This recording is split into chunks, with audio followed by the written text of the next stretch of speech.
And welcome to this edition of the Native News Update on this Tuesday, May 22nd. I am your host for today's program, Paul DeMain, and many of the stories we read here can also be found at our website, IndianCountryNews.com, and here are some of those stories. Streams of gray smoke from burning sage and cedar swirled into the air, and an American Indian intertribal honor song chant rose above the chirps of birds at Pioneer Springs Park in Independence, Missouri.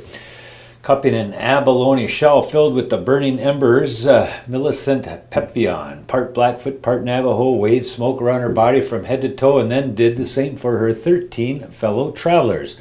Together they blessed the nameless Potawatomi Indian who is buried in that park. Pepion said she and other students from Haskell Indian Nations University and the University of Kansas were on a journey, the Trail of Broken Promises, walking from Lawrence, Kansas to the nation's capital to save the Wakarusa wetlands from being paved over from the long-proposed South Lawrence Trafficway. The battle over the wetlands south of the Haskell Indian Nations campus pits the Federal Highway Administration and the Kansas Department of Transportation against the students and several environmental groups, including the Sierra Club. The matter has been tied up in court off and on for more than a quarter century. Now, Kansas transportation officials say a decision from the U.S. 10th Circuit Court of Appeals, that is expected later this month, could finally end the dispute.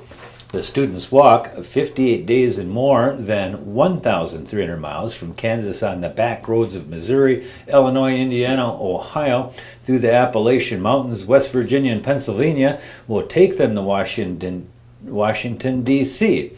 There, they plan to present U.S. lawmakers with a bill the students drafted to amend the American Indian Religious Freedom Act. The amendment would ensure the protection and preservation of traditional Native American sacred places. Pepion's group plans to walk 30 miles a day in 3 shifts of 4 to 6 walkers at a time until they reach Capitol Hill. They expect to reach the Capitol by July 9th. Those wetlands are sacred, Pepion said, because when Haskell opened an Indian boarding school in 1884, many of the children forced to live there ran away to the wetlands and died there. The wetlands are adjacent to a school cemetery used for students whose parents could not afford to transport them home for burial. The city of Duluth, Minnesota has lost another round in its fight to take a cut of the revenue from a downtown tribal casino. The U.S. Department of Interior says the city's lease agreement with the Fond du Lac Band of Lake Superior, Chippewa is invalid. The agreement once provided the city with 19% of electronic gaming revenues from the Fond du Luth Casino, or about $6 million a year. The band stopped making the payments in 2009, which triggered a continuous legal battle. Mayor Don Ness told the Duluth News-Tribune that federal authorities only considered information supplied by the Fond du Lac Band before reaching a decision. The National Indian Gaming Commission last year determined the lease agreement was in violation of federal laws. Vern Traversie, a legally blind member of the Cheyenne River Sioux tribe, alleges that he was scarred with the abbreviation associated with the Ku Klux Klan during open-heart surgery at Regional Hospital in Rapid City, South Dakota, in August of 2011. An online video in which Traversie talks about the scars recently went viral among the Native American community, and Traversie is quoted as saying, "My patient rights and my civil rights were violated by Rapid City Memorial Hospital.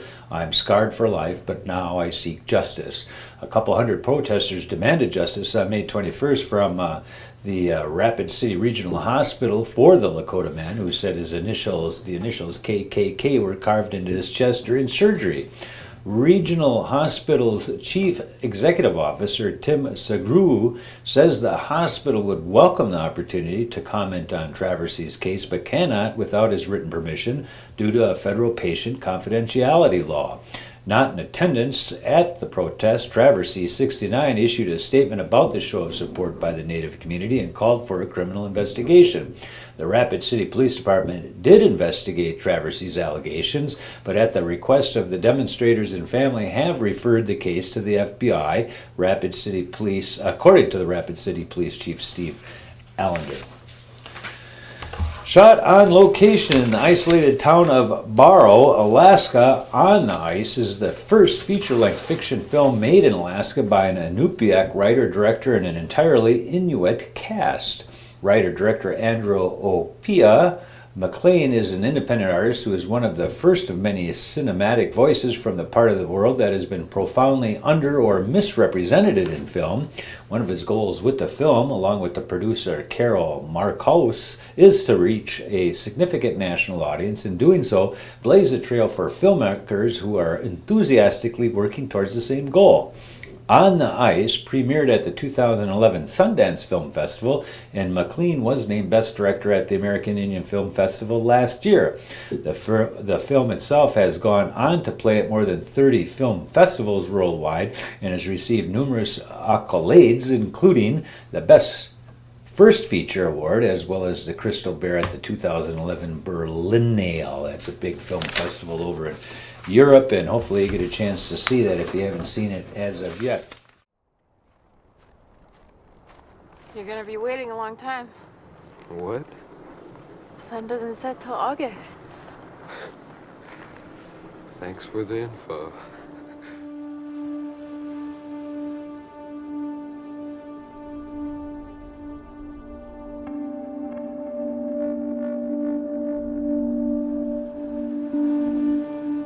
Finally got the rest of our lumber. We can finish our shed this weekend. We were gonna go out. Where? Out on the ice. Where are we going? Down the coast? I say we just go down past the runway, man. No, dude, there's cracks over there. What, you scared?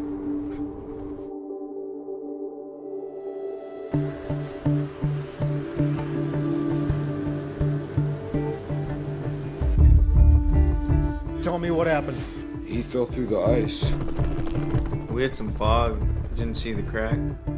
Everybody keeps asking me, man, what happened? I just want this to be over.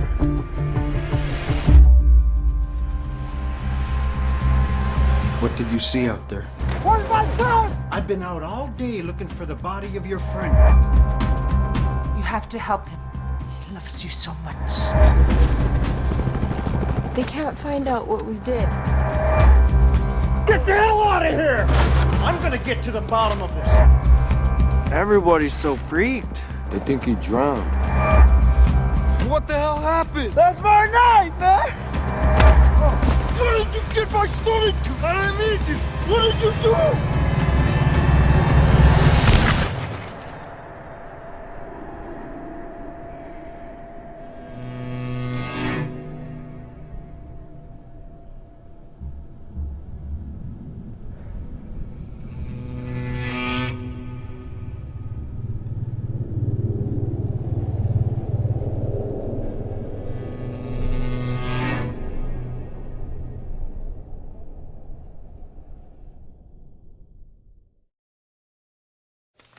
Enrollment figures from the University of Wisconsin system show many more Native Americans are going to college, but their retention and graduation rates lag behind the overall student population. The latest figures from the UW system show more than 1,800 Native American students were enrolled in 2009. That's 550 more than the fall of 2005. But the 6-year graduation rate is 65% for all students and 40% for American Indians. Ed Manydeeds of Eau Claire is the new first Native American member of the UW Board of Regents. He tells Wisconsin Public Radio that cultural differences can contribute to the retention problem.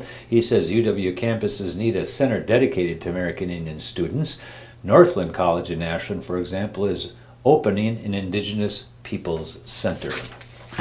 A former Marine has been sentenced to almost 15 years in federal prison for firing at tribal police officers in northeastern Arizona last year. Federal prosecutors say 39-year-old Mitchell James Carty of Second Mesa was sentenced to a 177-month term this week in U.S. District Court in Phoenix.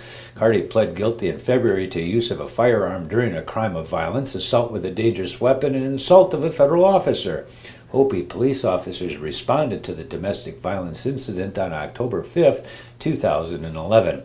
They say Carty verbally taunted the officers and then fired several shots from an assault rifle at a car carrying a woman and her small child and at police in their vehicles. One officer was slightly injured. Carty was later arrested by the FBI. And that's going to be another roundup of news from Indian Country on this edition of the Native News Update. We want to thank you for joining with us, and you come back again soon. Be good.